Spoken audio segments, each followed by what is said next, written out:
Buenos días, saludos. En este momento nos encontramos en vivo desde nuestro programa Balance Internacional.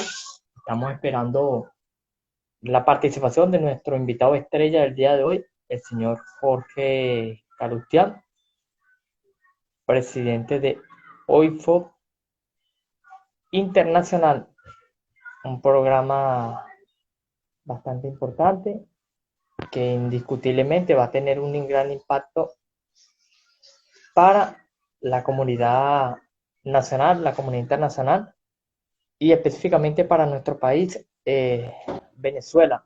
Tenemos en estos momentos en vivo al señor Jorge Calustián. Señor Jorge, saludos, bienvenido a Balance Internacional desde Buenos Aires y Miami, Florida. ¿Cómo está?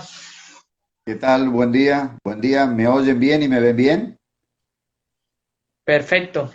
Y incluyendo las personas que en este momento se están sincronizando a nuestro canal de Instagram Balance Internacional. Primero, un placer tenerlo en el programa del día de hoy, señor Jorge Calustián. Nuestro compañero Roberto Casirán hoy no pudo hacer el acompañamiento por unos pequeños percances en la ciudad de Miami, en los Estados Unidos. Sin embargo, va a hacer todo lo posible para incorporarse en el trayecto del desarrollo del mismo.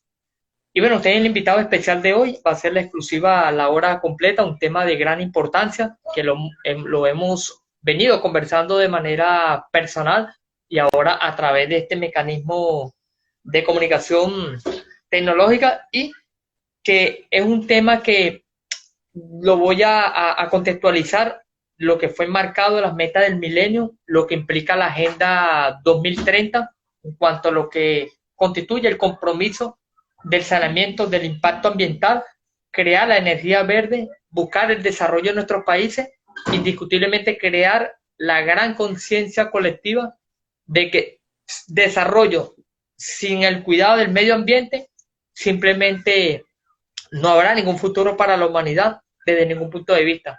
Bienvenido, señor Jorge Calustián. Y bueno, para que le explique a las personas que nos van a sintonizar lo que hoy fue internacional, el proyecto que queremos que se instale en territorio venezolano, una vez que se establezca, por supuesto, el orden constitucional, y el espacio es completamente suyo. Bienvenido al programa. Bueno, gracias Juan Carlos, gracias a todos a los que están conectados y me dan la posibilidad de transmitir y difundir esta problemática y no solamente plantear la problemática, sino plantear soluciones. Perfecto. Eh, lo primero que se me vino a la cabeza cuando tuviste la amabilidad de convocarme es pensar la coherencia entre lo que uno dice y uno hace. Y entonces yo no puedo citar a la Madre Teresa que decía dar hasta que duela si después no doy. No puedo citar, no sé, a cualquier filósofo o no puedo citar a Jesucristo y decir amar al prójimo como a uno mismo y después odiar al prójimo. Entonces la Correcto. coherencia entre lo que uno dice y uno hace.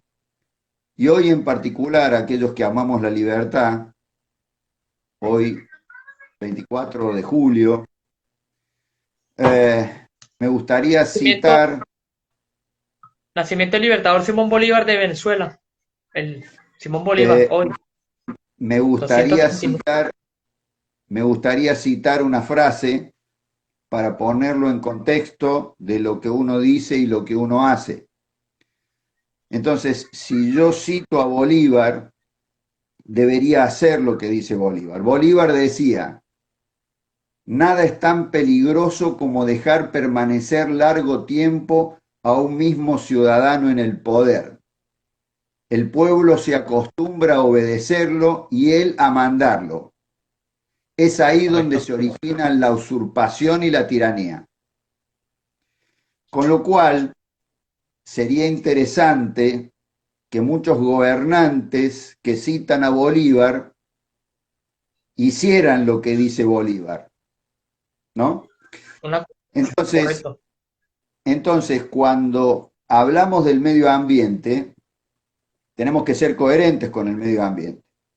Es decir, yo debo actuar y debo difundir, pero debe ser coherente con lo que digo, porque si no es muy fácil desde una red social, desde ¿cierto? un atrio, contar lo que hay que hacer si después yo no lo hago. Entonces, primero vamos a poner en contexto cuál es el problema que tenemos en Latinoamérica y en general en el mundo.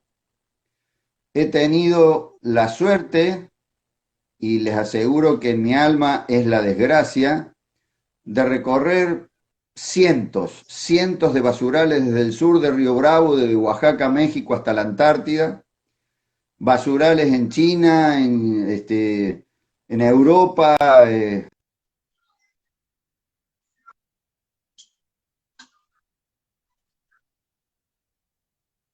en Emiratos Árabes.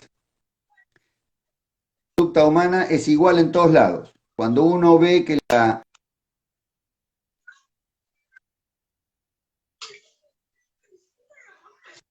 la basura ha desaparecido y en realidad lo único que ha ocurrido es cambiado de lugar. Los enormes impactos que está causando el cambio climático en el planeta son catastróficos y lo que se viene, lamentablemente, Lo- es muy doloroso y triste. Yo les sugiero que busquen en internet las palabras permafrost y cambio climático. Van a ver que nos estamos enfrentando a una situación complicada por la posible eliminación de gases de efecto invernadero, particularmente metano en la Antártida, que es 25 veces más dañino que el dióxido de carbono. Ahora, ¿dónde se origina el gas metano? Miren, hay una regla, una norma internacional que tipifica qué tipo de basura hay en las bolsas de residuos de nuestros hogares. Y se han tipificado 125 rubros diferentes. Una colilla de cigarrillo, una pila, una tapa de Coca-Cola, de gaseosa, etc. Los los cuatro primeros significan el 90% de la basura. Los cuatro primeros. El noventa por Eh, ciento ¿Cómo? El noventa por Me- ciento del- de los 123, 4 representan el 90% de la basura. Ahora, la pregunta del millón es, estamos bastante informados sobre los desastres que hace el plástico, pero temo decir que hay cosas mucho peores que el plástico. A ver, eh, fíjense, y esto me pasó, no voy a decir el país, entré a un basural, un señor estaba retirando plástico para venderlo, acá le decimos en la Argentina, le decimos cartonero, vamos a llamarle un recuperador ambiental, porque el otro día también vi un lindo cartel que decía, un niño le pregunta al padre, estaba el camión de la basura que estaban los que recolectan la basura y el niño le pregunta, papá, ¿esos son los señores de la basura? Y el padre le contesta, no, esos son los señores de la limpieza. Los que retiran la basura son los que limpian. mecanismo de conciencia.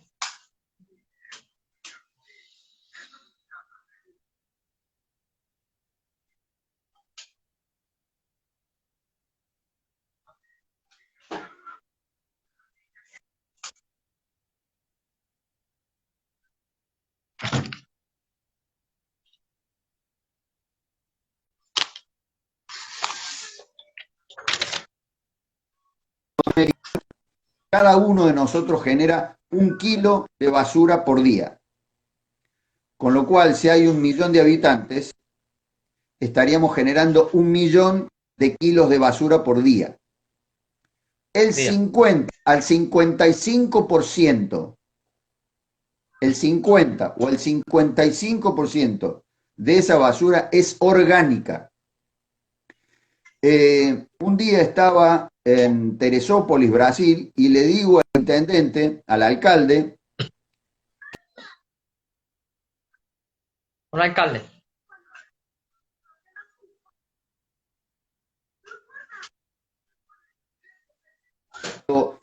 Hay un intercambio en la comunicación del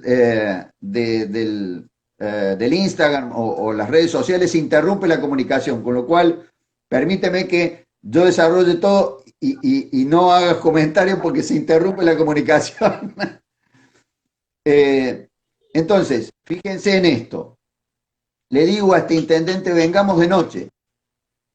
Y entonces me dice, ¿por qué de noche? Y yo le decía, durante el día normalmente uno ve los basurales llenos de aves, atrás de las topadoras. Yo le dije, les voy a mostrar qué pasa de noche. De noche, esto lo sé porque hace 58 años que estoy en el movimiento de los Boy Scouts, y entonces cuando hacemos juego nocturno esto se ve. De noche cazan las alimañas. Y entonces no se veía nada en el basural. Y entonces en un momento dado yo le digo, cuando yo golpeé el piso así con la pierna, ustedes prendan las linternas. Mira, Juan Carlos, había millones de gusanos, millones, parecía que la basura se movía, que eran comidos por millones de cucarachas, las cucarachas por millones de ratas, las ratas por culebras y las culebras por búhos. Todo un ecosistema porque no necesitaban salir a cazar, lo tenían todo disponible porque el ser humano les había dejado toda la basura disponible y entonces era una cosa horrorosa que se movía a olores nauseabundos y al otro día había gente... Eso fue en México, fue ese, el de México. En todos los lugares. No, en todos los lugares. Esto fue en Teresópolis, Brasil. Pero en todos los lugares pasa lo mismo. En todos los lugares pasa lo mismo. Pero lo peor del caso es que al otro día había gente que esperaba a las 7 de la tarde, cuando los camiones que recolectan la comida vencida de los supermercados, esperaban las 7 de la tarde cuando esos camiones volcaban y la gente iba a ese lugar donde la noche anterior había habido ratas, gusanos, etcétera, etcétera. Iba a buscar comida a la basura. Y eso ocurre en todo el planeta. En todo el planeta. Señor Jorge, le iba a preguntar una pregunta con relación, cuando se hace el análisis que estamos en pleno, en el siglo XXI, en el año 2022, cuando se dio la directriz de los objetivos del milenio desde el año 1990 hasta el rango 2015, del eje transversal que estaba el fin de la pobreza, el hambre cero, salud y bienestar, agua limpia y saneamiento, y todo esto subsumido en cuanto a lo que es el cuidado del medio ambiente. Estamos en el año 2022, incluso ahora en el marco de lo que es la Agenda 2020, lo que es la industrialización, pero bajo el equilibrio del medio ambiente, ante los nuevos retos y los nuevos desafíos, bueno, de América Latina y el Caribe. Y coloco, vamos a extrapolar esta realidad. Usted estuvo en Venezuela, me informó que estuvo en territorio venezolano, y donde estuvimos conversando. Lástima que usted no sé si conoció la zona del epicentro del lago Los Tacarigua, el lago de Valencia, entre el estado Aragua y el estado Carabobo. Son dos estados unificados por un lago, único en el mundo, de forma endorreica, totalmente encerrado. Y cuando vemos, en el caso del territorio venezolano, que ni las metas del milenio, y lo pongo en duda, que las metas de la agenda de la planificación, lo que es la Agenda 2030, que ha sido satanizada porque, bueno, hay una descontextualización de lo que implica después de los convenios internacionales. Por cierto, el último en Río de Janeiro, que es desarrollo, pero el cuidado del medio ambiente, lo que se llama un desarrollo sostenible. Ante estos nuevos desafíos que vemos el ejemplo de territorio venezolano, donde los desechos sólidos, ahí en vez de cerrarlo, cada vez hay mayor nivel de apertura de vertederos cielo abierto que va en contra de la nueva planificación a nivel internacional, tanto el cuidado del medio ambiente como buscar el equilibrio y la salud de esa población. Sí nos gustaría en los segmentos subsiguientes de hacer referencia del macroproyecto de OIFO, lo que son las 5 plantas unificadas, y de cómo ustedes de alguna u otra manera vienen a presentar una propuesta de solución en materia medioambiental, en la agenda alimentaria, es que está subsumido en la lucha contra el hambre, contra la pobreza de cada uno de estos países, inclusive en la generación de energía eléctrica, pero una energía eléctrica, lo que llamamos una energía verde, producto del proceso de clasificación y de utilización de los desechos sólidos. ¿Cómo se podría, en el caso de la Argentina y en el caso de territorio venezolano, que estamos planteando que sea el epicentro en la comunidad de Brisa del Lago, San Vicente? Ellos tienen el vertedero, el lago, tierra tipo 1 en todo su epicentro y un emporio industrial. Es decir, 3 componentes clave para la infraestructura, para este tipo de proyectos. Nos gustaría cómo se plantearía y qué se requiere, aparte me imagino que la seguridad jurídica, para que esto se pueda materializar en territorio venezolano, para que de alguna u otra manera las personas estén al tanto que hay un gran problema en Venezuela. El tema eléctrico, el 90% de la población dura solo un 10%, 24 horas con energía eléctrica. El problema del agua es un problema que efectivamente al ver falla en el tendido eléctrico no hay una capacidad de bombardeo y de lo que es el sistema hidráulico en todo el territorio, y de alguna u otra manera impacta negativamente en la calidad de vida de la población. Frente a esos esquemas que están subsumidos en la agenda del milenio, en lo que es la agenda 2030, que en Venezuela no se ha cumplido, y lo pongo en duda que se cumple con la institucionalidad inexistente que hay actualmente. ¿Cómo se podría vislumbrar en toda esta temática con relación al territorio venezolano, específicamente a esa zona, señor Jorge, combinándolo con las metas del milenio, la agenda 2030 y el objetivo subsumido de OIFO Internacional? Sí, ahora sí, lo escuchamos. No, termina, sí, yo puedo terminar, porque si no, va a ser un diálogo y me gustaría que llegara hasta el final, pero dime.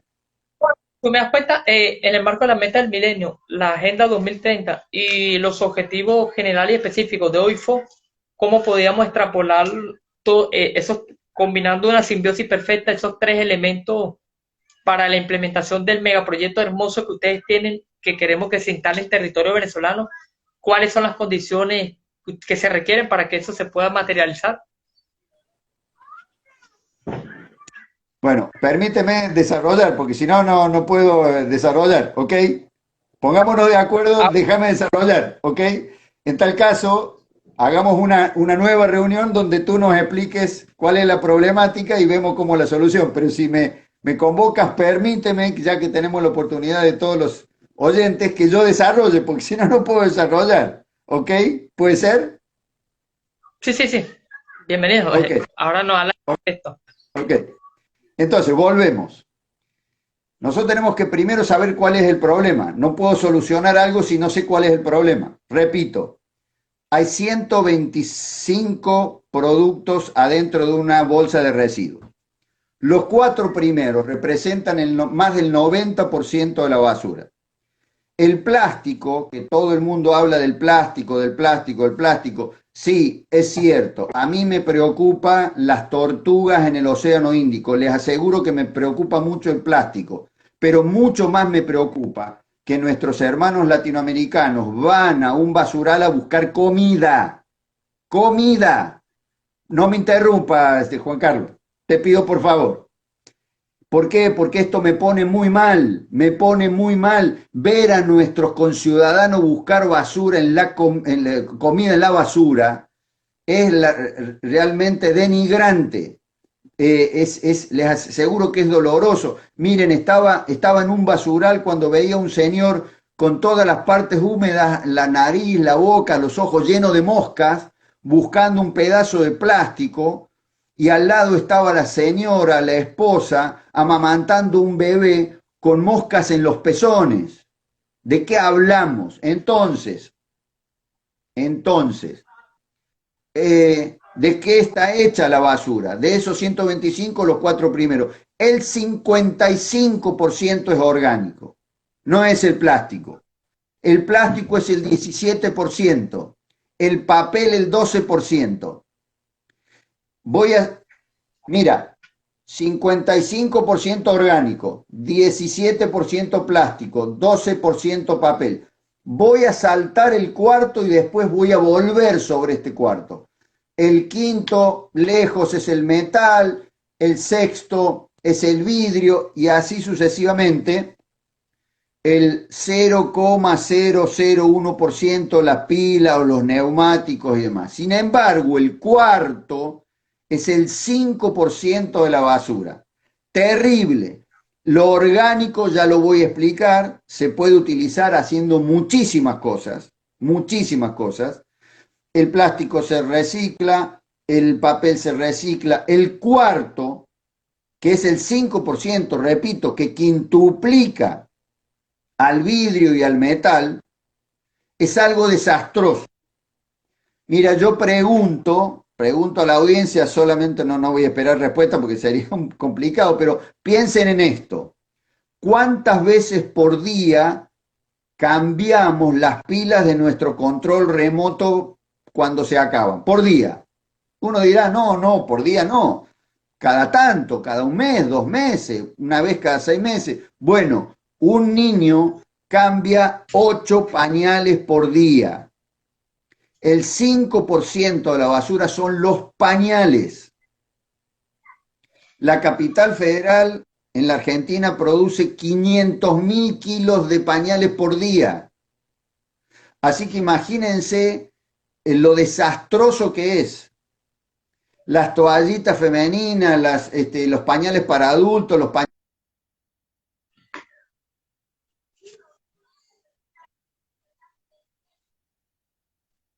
de acrilato de sodio. Entonces, primero lo orgánico, 55%. Segundo el plástico. Tercero el papel. Cuarto los pañales. Si yo sumara el plástico y el papel sería alrededor del 30%. Sin embargo, tenemos todavía el 70% de la basura sin tratar. Fíjense qué curioso, hace 4.000 años los chinos ya lo habían resuelto, los hindúes lo habían resuelto.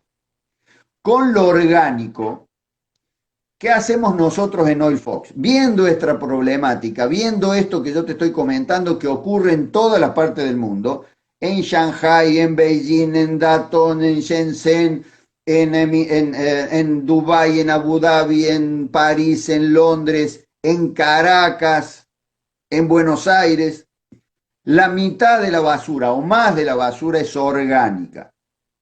Entonces empecemos por lo más grande y lo más complicado, porque lo orgánico trae estos vectores que yo te comenté, ratas, cucarachas, etcétera, etcétera, con todo lo que implica las enfermedades que eso acarrea. Y además, los gases de efecto invernadero que ahora voy a contestar. Cuando yo recorrí el mundo, me di cuenta que no había una solución integral y que la sumatoria de tecnologías podía llegar a resolver este problema. Entonces me asocié con los alemanes, que tienen una tecnología que se llama estabilización mecánica biológica. Búsquenla por internet, estabilización mecánica biológica. Hoy hay 4.800 municipios. Hoy hay 4.800 municipios en Alemania que utilizan esta tecnología de estabilización mecánica biológica. ¿Qué es? Es un sistema automatizado por el cual los residuos se separan en orgánico e inorgánico. Lo inorgánico, plástico, papel, vidrio, metal, entra a un proceso de reciclado. Por ejemplo, con el vidrio se fabrican botellas, Argentina está teniendo un problema de exportación de vino porque no hay botellas, una cosa de loco, o sea, tiramos el vidrio y se podría hacer una fábrica inyectando vidrio para fabricar botellas, con lo cual generaría una movilidad social ascendente, o sea, se generaría trabajo. Nuestra política es que una vez que se separa lo orgánico de lo inorgánico, además de pagarle un salario de alrededor de los $600 a cada reciclador, le regalamos el plástico, el papel, el vidrio, el metal, para que ellos sigan haciendo el negocio que venían haciendo hasta ahora, que era vender lo que recogían, pero la diferencia es que ahora está automatizado y hay más volumen. O sea, la gente que nosotros contrataríamos para nuestras plantas en los diferentes países, le pagaríamos un salario normal, alrededor de los $600, y le regalaríamos el plástico, el vidrio, el papel, etcétera, etcétera, para que ellos lo vendan y hagan una diferencia adicional. A los ¿Qué hacemos trabajadores, con lo orgánico? ¿Cómo? a los propios trabajadores. Exacto, exacto. Ok. Entonces, ¿qué hacemos con lo orgánico? Lo orgánico entra, muchos hablan sobre compostar. A ver, para compostar se necesitan 90 a 120 días de lo que se llama tiempo de residencia. O sea, la parte orgánica habría que mezclarlo con tierra y permanentemente moverlos, se llama volteo, para que vaya entrando oxígeno. Se llama digestión aeróbica. Esto implica que en un lugar donde hay tratamiento de basura, si quisiéramos tomar lo orgánico como compostaje, yo necesitaría tener 90 a 120 montañas de basura orgánica porque los residuos orgánicos ya digestados de hace 90 días recién lo podría utilizar ahora. Por lo tanto, permanentemente habría que tener 90 montañas. Eso no ocurre en el mundo, es imposible. Una sola parte se podría compostar. Y entonces seguiríamos teniendo el problema del orgánico, que repito, es más de la mitad. Entonces, ¿qué se puede hacer?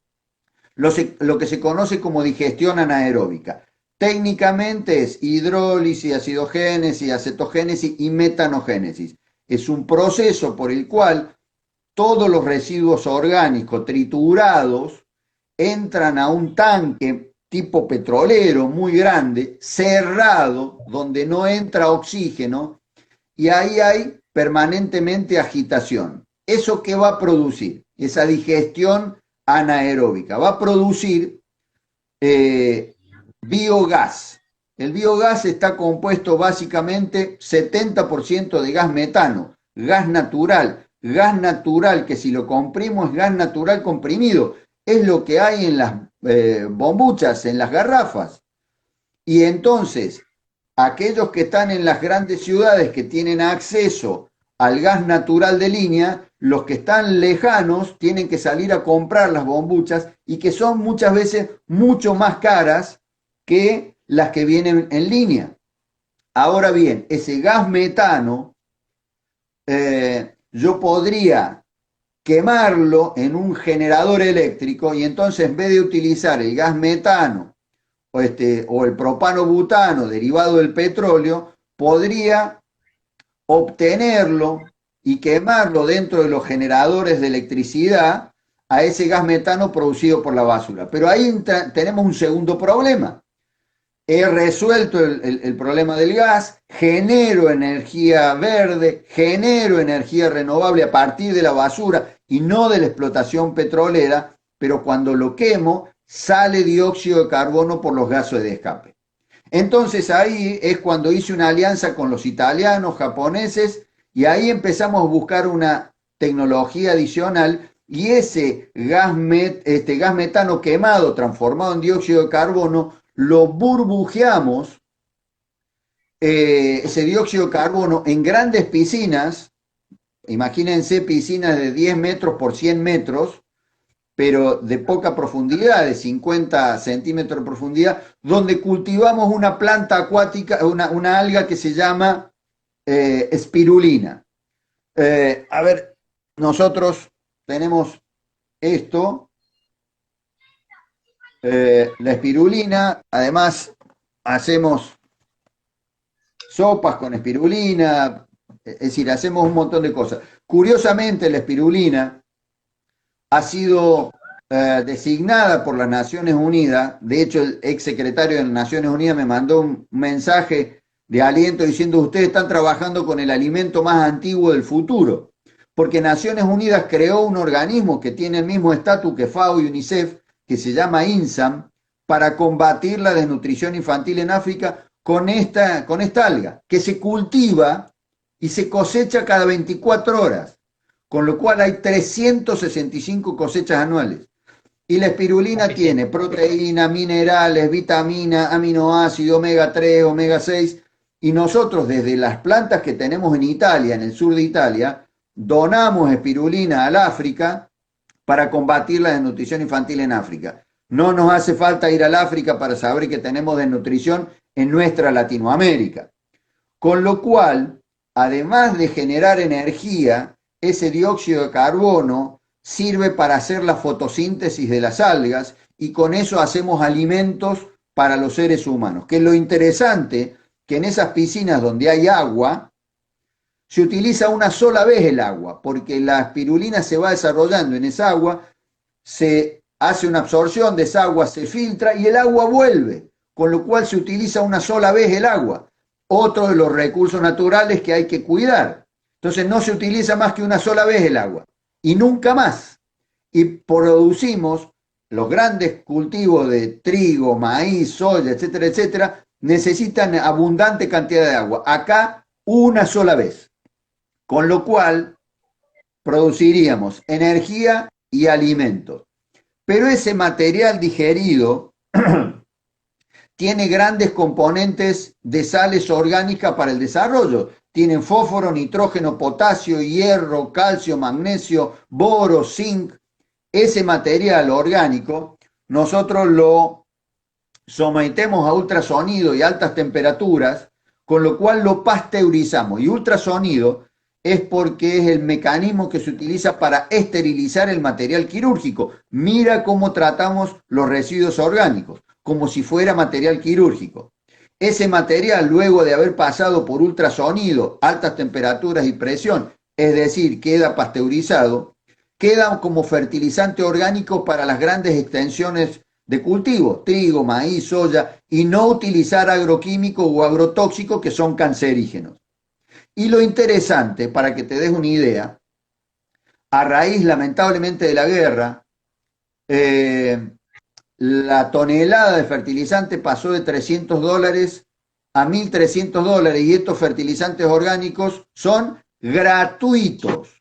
Con lo cual, todas las economías regionales, aquellos que cultivan palma, aquellos que cultivan arroz, etcétera, etcétera, podrían tener un fertilizante de bajísimo costo o nulo costo y además mayor rentabilidad. Los saldos exportables serían favorables y entonces habría más recursos en los bancos centrales y esto disminuiría, por ejemplo, una calamidad que está ocurriendo en el planeta, que es la inflación.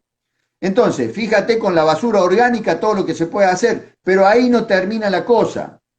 Nosotros, yo tengo con un socio acá en la Argentina, un criadero de 5.000 vacas, exacto, esa es la planta. Tenemos un criadero de 5.000 vacas y 1.800 cerdos.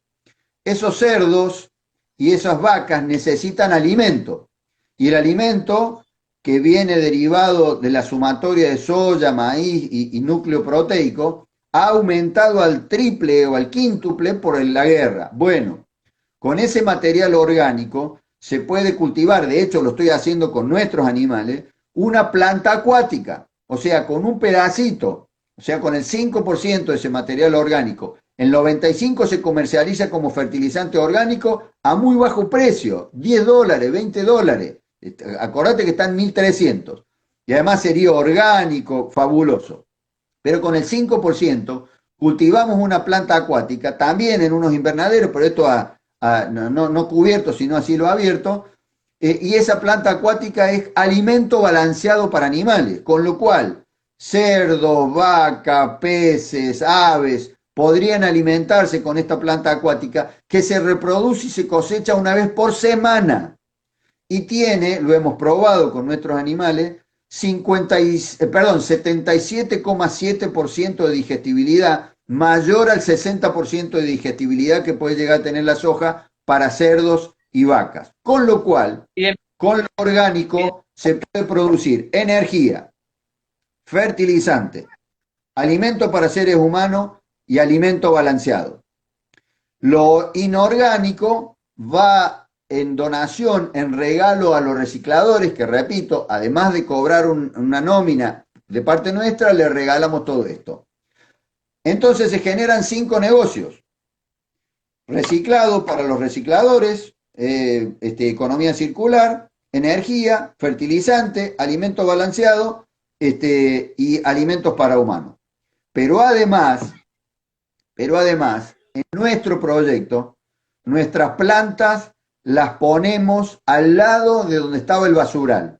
El basural lo tapamos, le ponemos una capa de residuos orgánicos estabilizados y sembramos césped, plantas, etcétera, etcétera. Entonces el basural, que era una porquería, termina siendo un ecoparque, donde hay plantas, flores, etcétera, etcétera. Pero además, curiosamente nos ponemos al lado del basural, porque si yo pincho, se va a obtener Ok. más gas, porque ese basural a cielo abierto seguirá generando gas metano, y ese gas metano, en vez de emitirlo al ambiente, que produce gases de efecto invernadero, se podría colectar y duplicar la cantidad de energía renovable que podríamos tener. O sea, el basural deja de ser basural, es un ecoparque productor de gas que utilizo para generar energía. Pero además, nosotros pensamos lo siguiente: al lado de cada planta, poner una escuela para que los hijos de los recicladores vayan y hagan una tecnicatura medioambiental en esa escuela.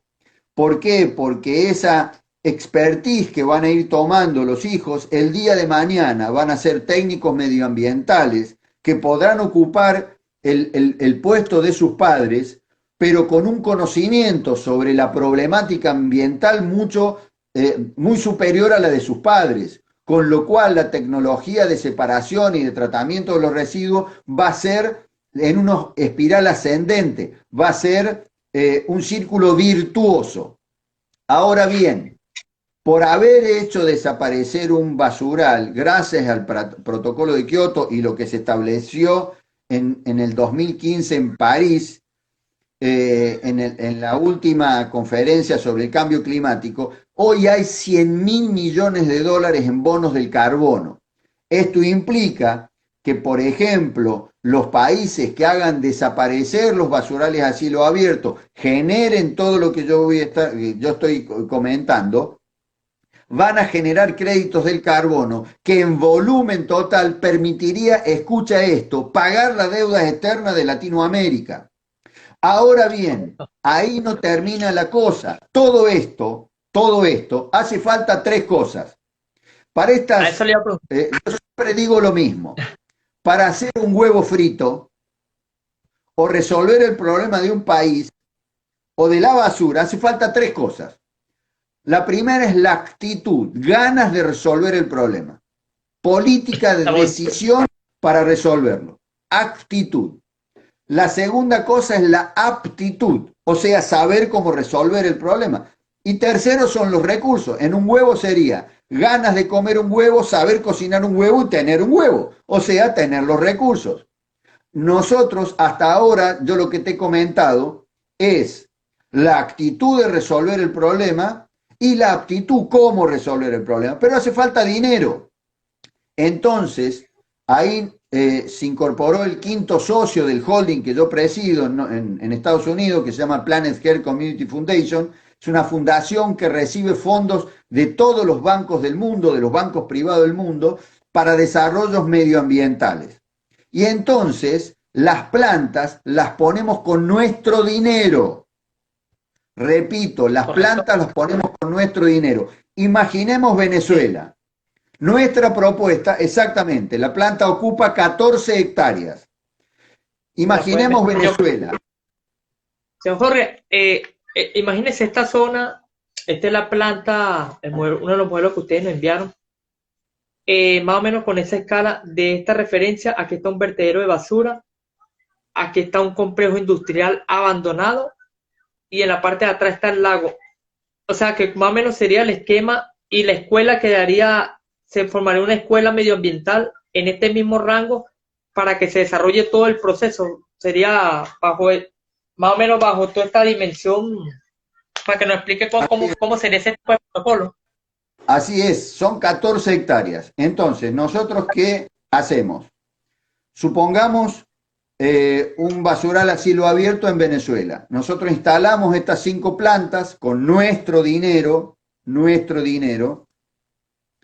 y pedimos un contrato a 20 años. Nosotros vamos a hacer la explotación de esa planta.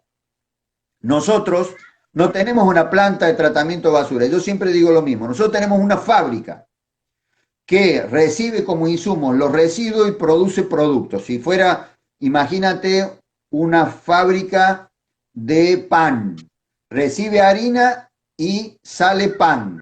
Nosotros no nos quedamos con nada de la harina, la basura es cero. La basura llega a la planta y desaparece en 6 productos. Repito, la planta recibe la basura y desaparece en 6 productos. No hay basura, se acabó la basura, basura cero. Entonces, con nuestro capital hacemos la inversión, construimos las 5 plantas y vendemos, comercializamos los productos. Parte de lo que vendemos, espirulina, alimento balanceado, energía, etcétera, etcétera, lo compartimos con el Estado, con lo cual el Estado, de pagar por la disposición final de la basura, va a recibir recursos, va a generar trabajo, va a tener va a eliminar la energía fósil, va a tener energía renovable, va a bajar los costos de alumbrado público, va a tener mayores rentabilidad en el campo, porque el campo va a tener menor costo de producción, va a haber un saldo exportable, etcétera, etcétera. ¿Qué es lo único que requerimos nosotros? Una garantía bancaria. ¿Y por qué pedimos garantía bancaria? ¿Qué quiere decir esto? Cuando se firme el contrato, nos dan una garantía que por 20 años nos van a permitir utilizar los residuos. Si dentro de 10 años aparece un gobernante que dice no quiero tirar la basura nuevamente a un basural, yo todavía no recuperé la inversión. Entonces ejecuto la garantía y me devuelve la inversión. Si el Estado cumple, insisto que no tiene que poner dinero, si el Estado cumple, durante 20 años no va a pasar nada. Nadie tiene que gastar. No va a haber gasto público. Es más, va a haber un ingreso público. Pero si alguien rompe los contratos, yo ejecuto la garantía bancaria. O cumplimos o cumplimos. Cumplimos todos. Yo invirtiendo, yo corriendo riesgo, pero el Estado manteniéndome el contrato durante 20 años. Insisto, al Estado le significa cero egreso. Y es más, si somos hábiles, le va a significar un ingreso. Pero no me fallen a los contratos porque ejecuto la garantía bancaria. Voy al otro día al banco y le digo, devuélvanme los millones de dólares que yo invertí. ¿Se entendió? Correcto. Sí, es perfecto.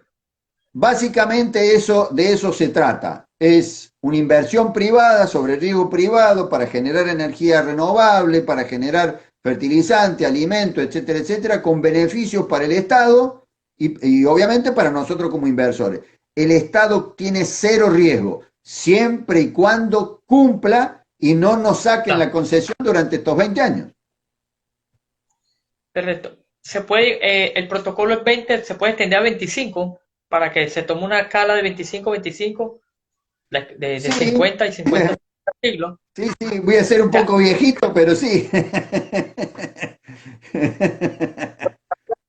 No, este tipo de proyectos, por eso yo comencé la apertura hablando de las metas del milenio que no se cumplieron, y no solo en Venezuela, ni en América Latina. En el caso de Venezuela se agravó porque el tema eléctrico, 24 horas, es más lo que está haciendo energía eléctrica que con energía eléctrica.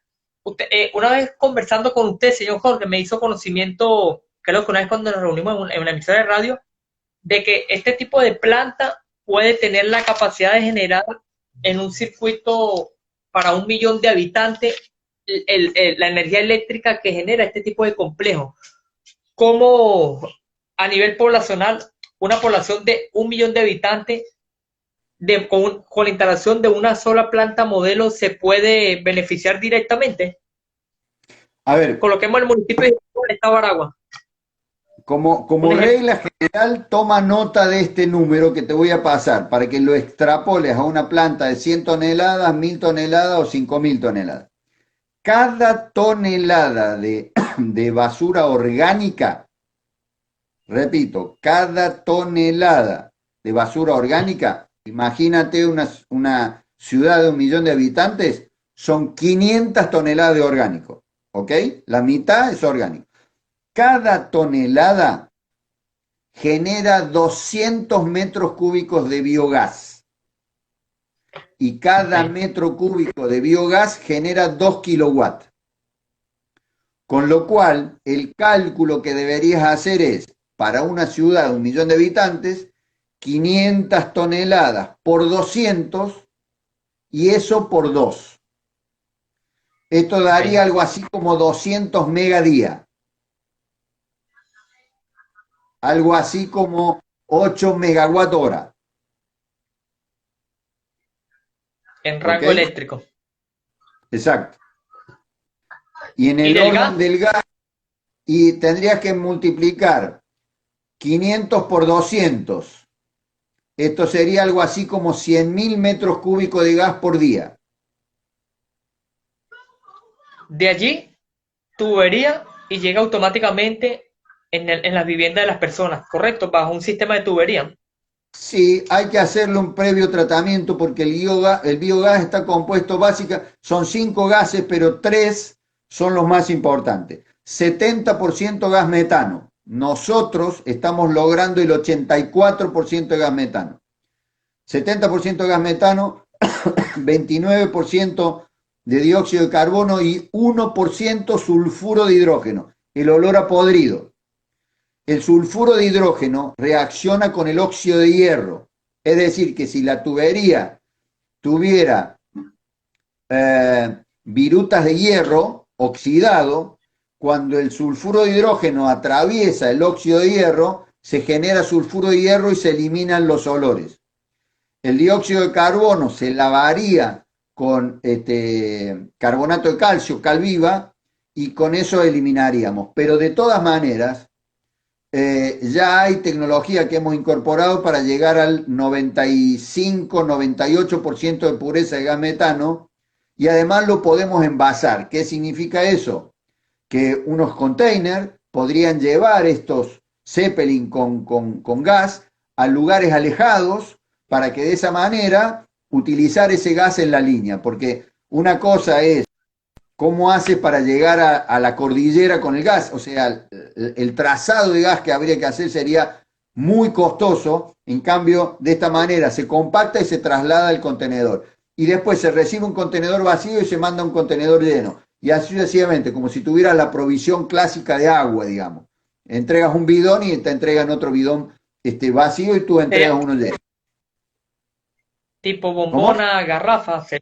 Son, Sería el son, son servicio en realidad son container. grandes contenedores con grandes tanques que se puede trasladar al lugar y ahí sí hace una distribución local de las cañerías, ¿se entiende? Entonces, en vez de desde el centro llegar hasta la cordillera, trasladan los containers y desde los containers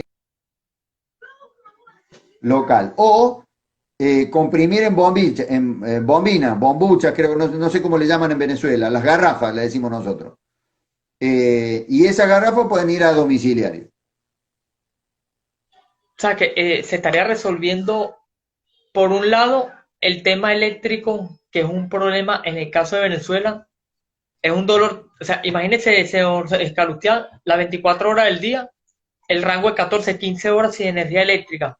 Al no haber energía eléctrica, tampoco hay problema en cuanto a la parte hídrica con referente al agua, porque no las bombas que hacen el impulso no dejan de funcionar y automáticamente al ver no energía eléctrica y falta de agua y falta de gas para que las personas puedan preparar los alimentos a nivel domiciliario, es más, pero no solo eso, sino resulta que también el grave problema que presenta el sector comercial, el sector de la pequeña y mediana industria. En Venezuela hubo un gran apagón en marzo del 2019, según Calustián. En una semana generó una pérdida superior a los 1.200 millones de dólares. En pocas palabras, quebró a muchas personas. Y, o sea, la calidad de vida se ha deteriorado de manera exponencial porque la gente, desde que se levanta, está pensando, tengo que buscar la cola para buscar gas, la cola para la nafta, como la llaman ustedes, la gasolina, el tema eléctrico, las personas no pueden estudiar porque requieren procesar la información por la computadora, el internet no funciona porque no hay energía eléctrica, o sea que sería una solución macro, pero a la vez estaríamos subsumidos dentro, cumpliendo con la agenda del milenio y con la agenda 2030, que es una economía verde, el desarrollo sostenible y lo más importante, residuo sólido. Imagínense el vertedero de San Vicente, que hoy por hoy es, bueno, eso es peor que la película de Frankenstein, un desastre total, que lo transformemos en un parque temático desde el punto de vista medioambiental, generador de energía eléctrica, y cuántas personas aproximadamente se estarían beneficiando de a nivel laboral, de empleo directo e indirecto, de la instalación de esta belleza que tenemos aquí. Coloquemos el ejemplo del eje Lago San Vicente en el municipio de Girardot. O sea, se beneficiaría un rango de 1 millón de habitantes y de empleo directo, ¿cuántas personas aproximadamente se podrían beneficiar? Aproximadamente directas 360 y 1.200 indirectas. 1.200 indirectas. Bueno, aparte de la reactivación del sector económico, que está muy totalmente destrozado, deprimido, usted me comentó que una vez estuvo en territorio venezolano y tuvo una experiencia no muy amena. Es importante que, bueno, la persona tenga de alguna manera conocimiento de que ha habido voluntad, pero ha habido resistencia de la clase política gobernante. ¿Cómo fue esa situación, señor Calustián? Porque es interesante Fui esas anécdotas. invitado, fui invitado por el gobierno de Venezuela para visitar PDVSA, que querían hacer energía renovable, biocombustible, biodiesel a partir de liguerilla, etcétera, etcétera. Y la verdad que fue en época de Chávez, Cuando recorrí, Chávez. sí, sí, recorrí basurales, recorrí varios lugares, vi la problemática, que todo el mundo estaba basado en, digamos, el futuro de Venezuela estaba basado en PDVSA, en el petróleo, y yo le decía, están equivocados, esto se va a acabar, esto está, me acuerdo que estaba, el barril estaba a $200, le dije, esto no va a ocurrir así, esto va a ir bajando, van a tener una catástrofe, no crean que porque se les llenan las arcas de dólares ahora, esto va a ser in eternum, prepárense. ¿Quién decía esto? Los Emiratos Árabes. Hoy Emiratos Árabes el 20%, menos el 15% de su economía está basada en el petróleo. Ellos se han dado cuenta que esto no va para adelante y están cambiando la energía renovable y ahora se están apurando las cuestiones porque, por ejemplo, Alemania no quiere depender más de Gazprom, que es el gas derivado del petróleo de la fuente no renovable, y entonces van a apostar a más energía renovable. Es el mundo que se viene. Venezuela se tiene que preparar para eso. La cuestión es que cuando yo decía esto, y claro, estaba atentando contra la gallina de los huevos de oro de Venezuela, que era PDVSA. Y entonces le dije, van a tener malas, un mal futuro. Y entonces me preguntaron, después tuve que salir con custodia Yo del custodial. hotel, sí, sí, del hotel donde estaba ubicado, porque me preguntaron qué opinaba sobre, y perdón si hiero alguna susceptibilidad de algún compatriota tuyo, pero me parecía que el gobierno de Chávez había sido nefasto. Y esto se lo dije a la prensa. Y tuve que salir. Salió escoltado. 8 minutos. para que estuviera custodiado. A ver, yo no me callo con nada. A mí no me importa esto, porque ¿sabes qué pasa? Yo hace 40 años que me dedico a esto. Los gobiernos pasan. Los gobiernos pasan. Eh, para, sí, quedan 8 minutos y bueno, para que el tiempo estemos pendientes, nos siga dando una síntesis de, o sea, que indiscutiblemente en el caso de Venezuela, que todo lo que fue el siglo XX y parte del siglo XXI, un país monoproductor, es decir, que la economía está anclada exclusivamente en lo que es la producción del petróleo y sus derivados, pero ya el siglo XXI demanda una nueva realidad. Y en el caso de Venezuela, por eso le coloqué como el ejemplo de esa zona del eje Brisa del Lago San Vicente, porque está el vertedero de basura, está el lago y está un sector industrial completamente abandonado. Y así hay muchos esquemas en todo el territorio nacional. ¿Qué implicaría para el país el impacto de este proyecto? O sea, que Aragua puede ser el epicentro de la región central, del desarrollo y de la sustitución de la economía rentista actual del petróleo, correcto, y aparte de eso el impacto del cuidado del medio ambiente y mejorar la calidad de vida de toda la población. ¿Cómo se podría contextualizar de manera general? Vos podrías hacer una planta de este tipo, que repito, son 5 plantas contenidas en uno, en cada una de las ciudades, exacto, en cada una de las ciudades de Venezuela. Con lo cual generarías esto que yo te digo: energía, fertilizante, alimento balanceado, alimento para seres humanos, combatir la desnutrición infantil, trabajo, desarrollo, cultura, educación, etcétera, etcétera, en cada una de las ciudades de Venezuela. Fíjate, si al lado del al lado del lago y al lado del vertedero hay un parque industrial cerrado, ese parque industrial se podrían poner máquinas inyectoras de plástico y fabricar envases, máquinas inyectoras de vidrio y fabricar envases de vidrio, máquinas para procesar el papel y generar una industria. O sea, tendríamos un parque industrial al lado donde procesaría toda la materia prima separada de estas 5 plantas. Y con lo orgánico, fabricar fertilizante, bueno, todo lo que acabo de comentar: fertilizante, alimento balanceado, desarrollo, economía regional, ingreso de divisas, saldo exportable, trabajo, etcétera, etcétera. ¿Sabes por qué esto no ocurre? ¿Sabes por qué esto no ocurre? Porque hay mucha corrupción. Y si alguno, mira, cortito, por si algún funcionario tuviéramos la suerte que nos escuche, voy a utilizar una mala palabra. Si alguien me soborna, no solamente le voy a decir que no, porque no alcanza con eso. Le voy a decir que no, a su vez lo voy a denunciar por intento de fraude y tercero, lo voy a cagar a trompadas. Correcto. Porque estoy harto de la corrupción. Estoy harto de la corrupción. Lo que ha dañado nuestro país. Cáncer. Bueno, es un cáncer. Correcto. Así es. Así es un cáncer. Así es. Ya para finalizar, señor Jorge, ¿cómo podríamos coordinar para hacer una transmisión en vivo en cualquiera de las plantas, en cualquier lugar que usted indique? Puede ser la que está acá cercana donde yo estoy, y para que la gente conozca en vivo todo el sistema. Usted nos dice cuándo y podemos coordinar que sea un sábado, un domingo. Lo combinamos, lo combinamos. La mayor cantidad de plantas están en Europa. En Latinoamérica Correcto. Están separadas. Estamos intentando ponerlo todo junto. ¿Cuál será el último mensaje a las personas, ya que nos quedan 27 segundos? Dejemos este mundo mejor de lo que lo hemos recibido, nada más. Agradecido Juan Carlos Contreras y el señor Jorge Calustián. Nos vemos en el próximo programa. Un abrazo y Venezuela tiene futuro. Falta es la actitud y el compromiso. Cero corrupción. Hasta luego. Chao, señor Jorge. Saludos a todos. 5 segundos. Finalizamos.